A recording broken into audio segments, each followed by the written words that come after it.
Bienvenidas y bienvenidos. Hoy, la científica más importante del país nos abrió las puertas de su casa en Cali. Se trata de la doctora Nubia Muñoz Calero, egresada del programa de Medicina y de la especialización en Patología de la Universidad del Valle. Doctora Nubia Muñoz, usted ha tenido toda una carrera de mucho compromiso en la investigación en cáncer, pues además de sus descubrimientos en cuanto a la relación del virus del papiloma humano y el cáncer de cervix, pues también ha estudiado el cáncer de hígado, bueno, y otras causantes infecciosas de varios tipos de cáncer. ¿Qué la motivó a usted a dedicar tantos años de su vida a investigar el cáncer? ¿Cuál cree que fue como esa razón que la llevó a investigar sobre esta enfermedad? Cuando yo hice medicina aquí en la Universidad del Valle, me gustaba mucho la medicina clínica y el ejercicio de hacer un diagnóstico muy interesante. Y como sabes, aquí a partir del tercer año uno tiene que ir a ver pacientes al hospital y yo hacía muy buena relación con los pacientes. Y esto fue durante los años de estudiante y luego interna. Y cuando un paciente que yo conocía bien y que conocía toda su historia personal se moría, era un golpe duro para mí. Entonces pensé en ese momento, si voy a estar deprimida con los pacientes que se me mueren, va a ser difícil. Entonces dije, ¿por qué no hacer investigación? Y en ese momento uno de los profesores más activos en investigación era el doctor Pelayo Correa, que en ese momento, cuando yo era estudiante, iniciaba el registro de cáncer de Cali, que es el más antiguo de América Latina ahora y el mejor registro de cáncer poblacional en América Latina. Y como estudiante yo participé en la recolección de datos de ese registro. Y el profesor Correa era profesor de patología. Y por eso hice yo patología como especialidad, porque eso me daba la oportunidad de hacer al mismo tiempo proyectos de investigación. Él ya comenzaba a estudiar cáncer de estómago y yo empecé los proyectos con él. Es un proyecto sobre cáncer de pulmón, que era raro aquí porque cuando la gente fumaba mucho era menos que en Estados Unidos. Hicimos con él un estudio comparando el tabaco negro de aquí con el rubio de allá. Empezamos también con el cáncer de cuello uterino, buscando la etiología, y todo eso me indicaba que iba a ser mi línea de trabajo en el futuro porque me interesaba muchísimo. Y entonces, después de haber recibido el título de patóloga, también descubrí que pues no quería ser patóloga toda la vida porque me parecía hasta cierto punto rutinario algunos aspectos de estar haciendo un diagnóstico que muchas veces era la misma cosa. Aunque la patología me dio una base muy importante para la investigación y para otras cosas, entonces sabía que me debía inclinar más hacia salud pública, epidemiología. Y para eso habían en ese momento unas becas de la Agencia Internacional para Investigación en Cáncer en Francia, en Lyon. Y yo apliqué a una de esas becas y me gané la beca, y con esa beca me fui a Estados Unidos a hacer epidemiología durante 2 años en la Universidad de Johns Hopkins, un máster de epidemiología, sobre todo epidemiología del cáncer. Y también estuve en el Instituto Nacional de Cáncer haciendo virología. Después de 2 años conocí al director de la agencia de Francia, de Lyon, y le dije, yo necesito 1 año más antes de regresar a Colombia, que era mi intención.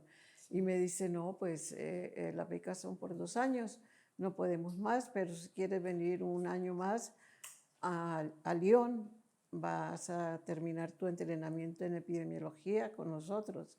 Y le dije, muy bien. Y un año fue toda una vida. Me quedé allí, pero desde ese momento me interesaba sobre todo por los cánceres que eran muy frecuentes en los países en vías de desarrollo, en los países pobres, que eran sobre todo el cáncer de cuello uterino, el cáncer de estómago, el cáncer de hígado. Y resultó que me orienté por estos cánceres que al final de cuentas resultaron ser los cánceres causados por agentes infecciosos. Y entonces por allí empezó mi carrera de investigadora. Es decir, que tiene mucho que ver con su origen, como con una relación de sensibilidad por... Claro está, sí, porque aquí yo sabía que era muy frecuente el cáncer de cuello uterino y de estómago. El de hígado menos, pero una vez que estaba en Lyon supe que era un problema importantísimo en África y en Asia.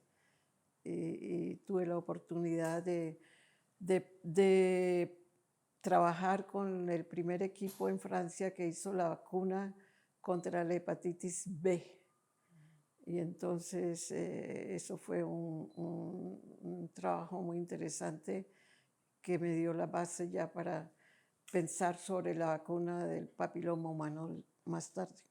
¿Cómo fue para usted, siendo mujer y además siendo mujer latinoamericana, pues la experiencia de abrirse paso en un mundo tradicionalmente dominado por hombres, sobre todo en la época en la que usted empezó a estudiar y hacer investigación?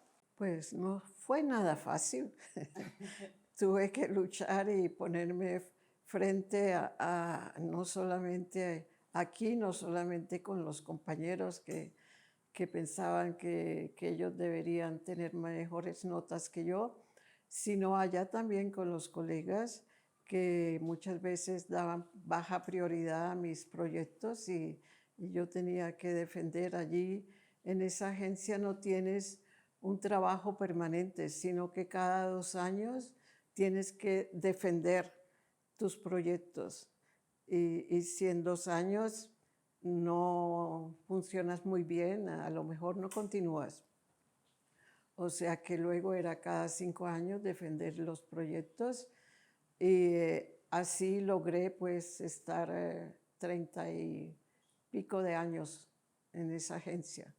Pero no fue fácil porque aún con el director de esa agencia muchas veces mis proyectos no eran considerados muy alta prioridad y tuve que luchar aún contra él, diciendo no, creo que son importantes y que merezco tener un grupo independiente y que debemos hacerlo así y aunque él no quería, lo hicimos.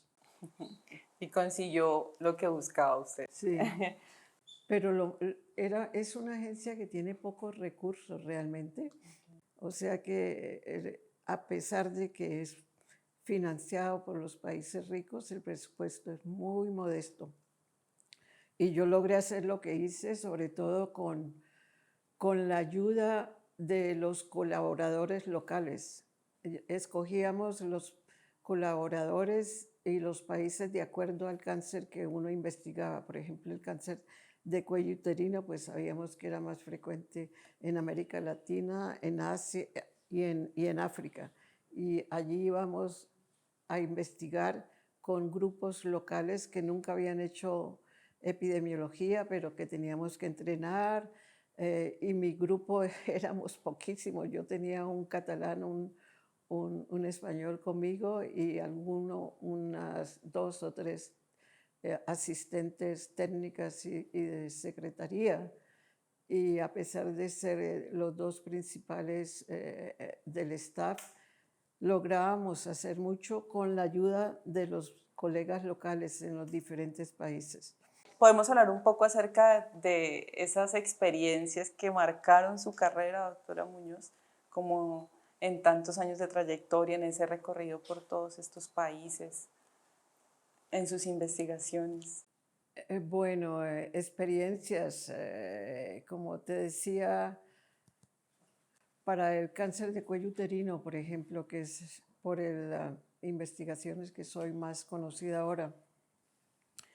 Desde aquí comenzamos con Pelayo Correa y la doctora Nubia Aristizábal haciendo estudios buscando la relación de ese cáncer con un virus. En ese momento todos pensábamos que era el virus del herpes simplex tipo 2. Hicimos algunos estudios serológicos aquí con ellos, con Nubia Aristizábal y Pelayo, y pues no eran muy concluyentes. Y en ese momento otro patólogo de Brasil, en Recife, nos comentó a Pelayo y a mí, mira, aquí tenemos mucho cáncer de cuello uterino, cáncer de pene y al mismo tiempo tenemos verrugas genitales gigantes. Entonces ya se sabía en ese momento que las verrugas genitales eran causadas por el virus de papiloma.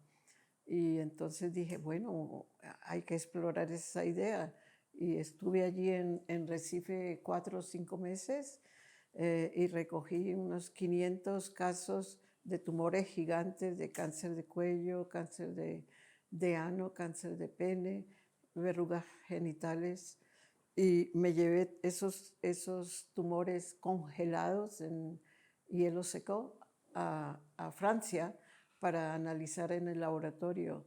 Y en Lyon no teníamos laboratorio experto en papiloma ni en herpes. Entonces encontré en París el Instituto Pasteur y en Alemania Surhausen trabajaba en herpes y a ellos les mandé pedacitos de mis tumores y allí empezó todo porque en París Gerald Orff encontró que habían naturalmente virus de papiloma en las verrugas, pero en los cánceres no habían, pero porque ya sabemos que desaparecen y solo dejan fragmentos del ADN en los tumores.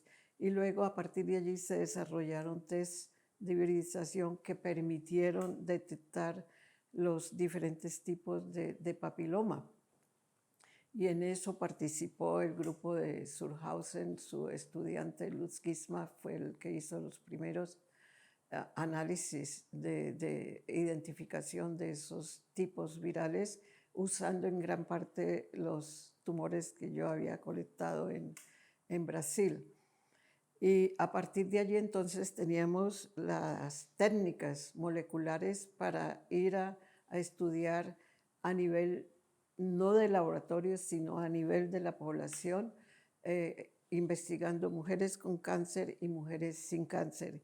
Y fue lo que hicimos el primer estudio aquí en Cali, comparando con España, porque aquí había mucho cáncer de cuello uterino y en España muy bajo. Y queríamos saber si había la misma causa en los dos países y encontramos que sí, era la misma causa. Esa fue la primera publicación en el año 92, donde ya se estableció que ese virus era la causa de este cáncer. Sí, a partir de allí, las compañías farmacéuticas establecieron las vacunas.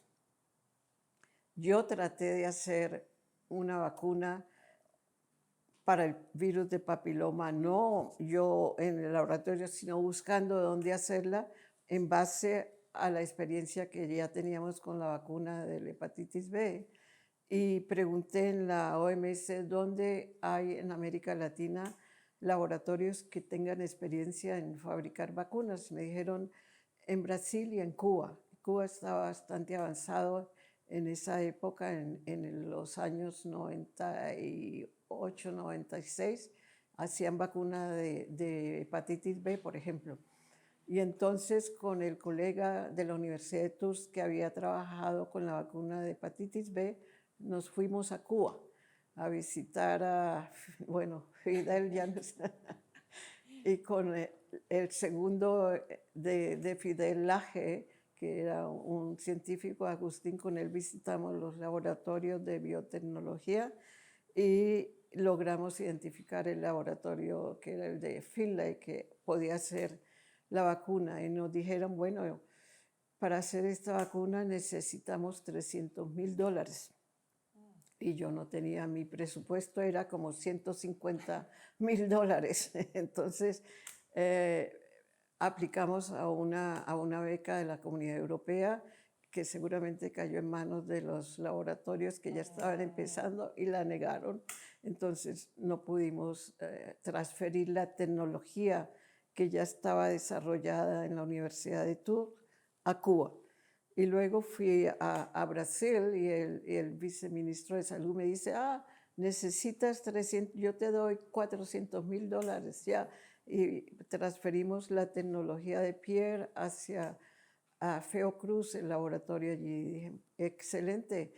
Y a los 6 meses cambio de gobierno, cambio de ministro y se cayó la cosa. Entonces, allí ya los laboratorios farmacéuticos, sobre todo Merck y GSK, ya habían oído todo lo que se había hecho y que estábamos ya finalmente listos para la vacuna y ellos empezaron con la vacuna. Y el laboratorio de Merck me invitó a hacer como parte del consejo que supervisaba los ensayos clínicos en los diferentes países. Se hicieron para saber si la vacuna era segura, si era eficaz, unos 20 países. Y yo dije, bueno, tiene que estar Latinoamérica. Entonces estuvimos aquí en Colombia, en Perú, en México, en Brasil, que participaron en la evaluación de la vacuna. Y a partir de allí, pues ellos la desarrollaron, ¿no? Usando gran parte de nuestro trabajo epidemiológico para decidir qué tipos virales iban a poner. Y para mí, como regresando a tu pregunta, ¿qué fue una de las cosas que me hizo más impresión y placer? Fue cuando en el 2012 el presidente Santos me llamó a Francia para decirme que quería que yo participara en la inauguración de la campaña de vacunación contra el virus de papiloma. Estaban haciendo la inauguración en una escuelita de Sincelejo. Y en ese momento yo no podía venir, pero participé virtualmente. Eso para mí fue fantástico. Y luego el ministro de Salud en ese momento, que era Alejandro Gaviria, cada vez que yo venía o me invitaba para que discutiéramos cómo programar la inmunización con esta vacuna, y con él estuve muy de cerca dando toda la información que teníamos científica para decir, sí, tienen que empezar con 3 dosis, pero la tercera dosis se puede dejar a los 5 años. Esa información se la di yo para que él programara, y con eso empezó el programa aquí, que fue excelente en el 2012-2013, con esas tasas de 90 y pico % de cobertura. Pero ya saben lo que pasó en Carmen de Bolívar con el escándalo que hicieron, y sobre todo los medios y las redes sociales ayudaron mucho para enterrar la vacuna, porque dieron más importancia a las quejas de niñas que decían sufrían de la vacuna, cuando el estudio que hizo el Instituto Nacional de Salud de aquí, durante 6 meses que se fueron allá, trajeron las niñas que decían de sufrir de la vacuna a Bogotá, les hicieron todos los exámenes de laboratorio, exámenes físicos, y la conclusión era que la vacuna no era el responsable era una reacción de estrés masivo por la inyección, y eso es muy frecuente en esa edad, en los adolescentes. Pero antes de la vacuna ya se había incriminado a alimentos que les daban en las escuelas, porque fue solamente en Carmen de Bolívar a nivel de escuelas.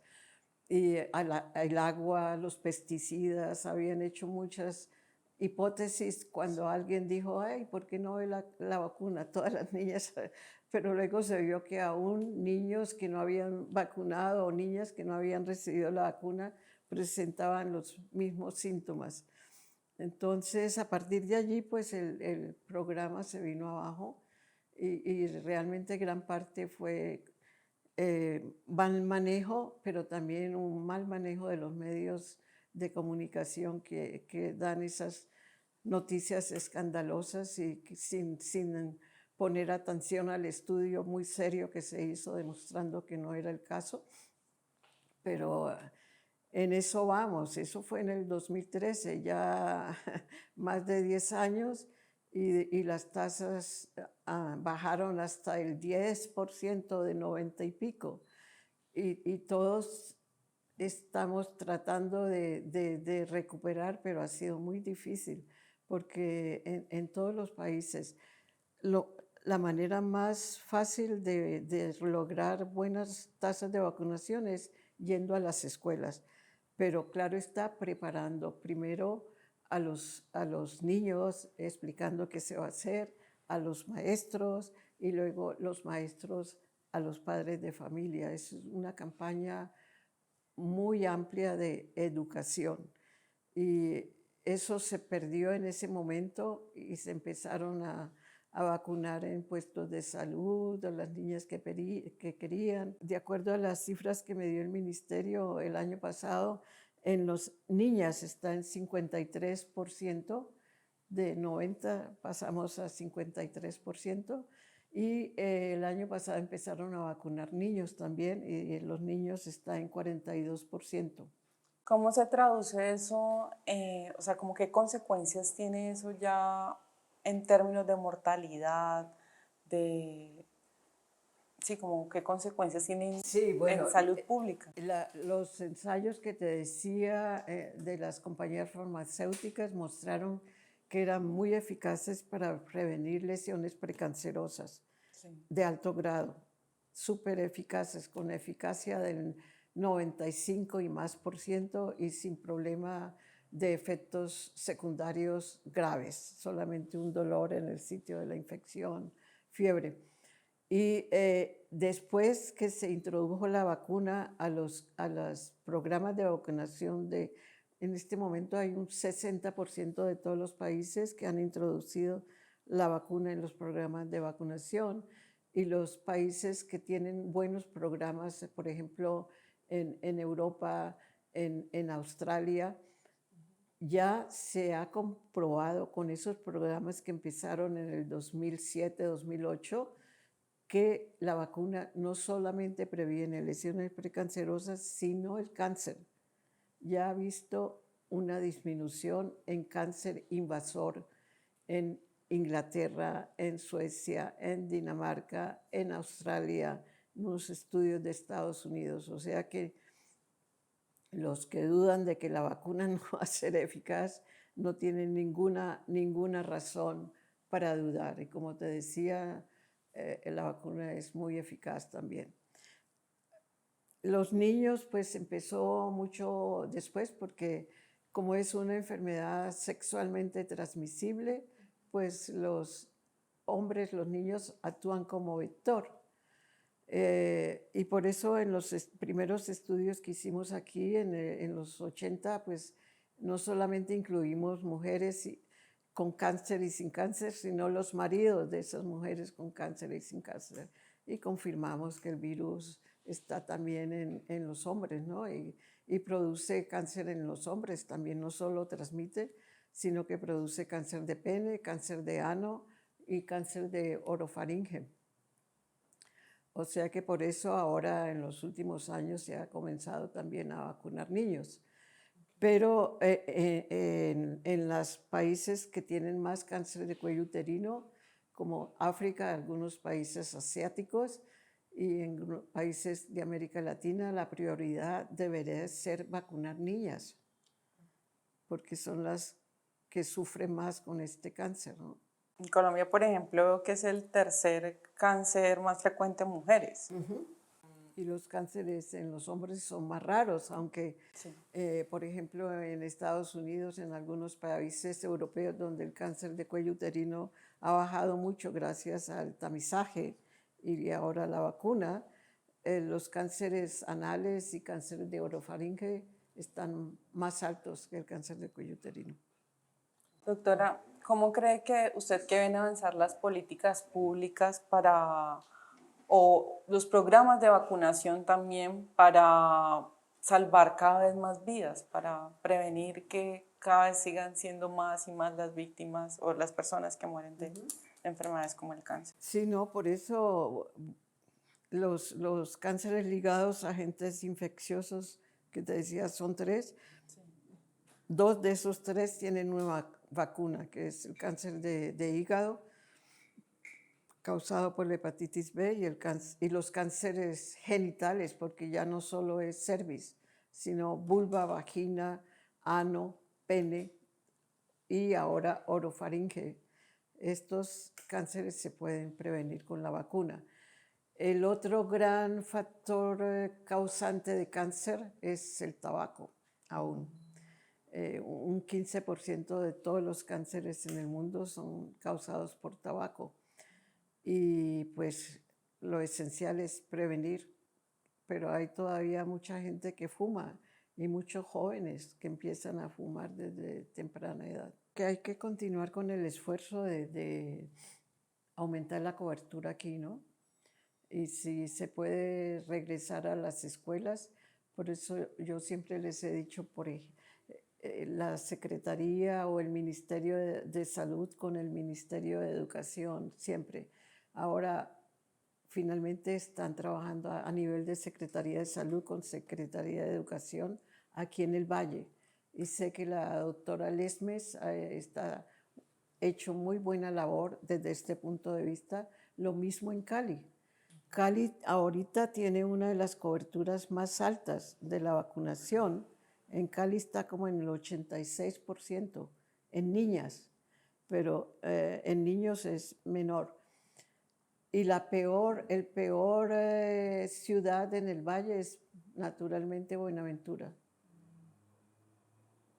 Está como en 20% de cobertura, cuando en Cali está en el 86%. Otros departamentos como Arauca, donde la Liga contra el Cáncer hizo un programa muy específico con el doctor Carlos Castro, está en casi 70%, lo mismo en Boyacá y Nariño está muy bien.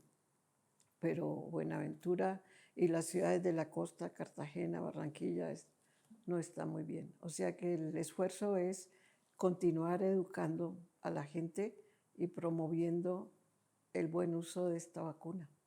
Una última pregunta Sí. que de pronto se nos quedó por fuera y es ¿qué importancia tuvo para su carrera la formación que recibió en la Universidad del Valle? Pues muy importante, claro. Allí empezó todo, sobre todo con el primer mentor que tuve, que ya mencioné, que es el doctor Pelayo Correa, con el cual hice los primeros trabajos de investigación. Por eso hace unos 10 años nos dieron el doctor honoris causa a él y a mí aquí en la Universidad del Valle. Fue también un homenaje muy bonito.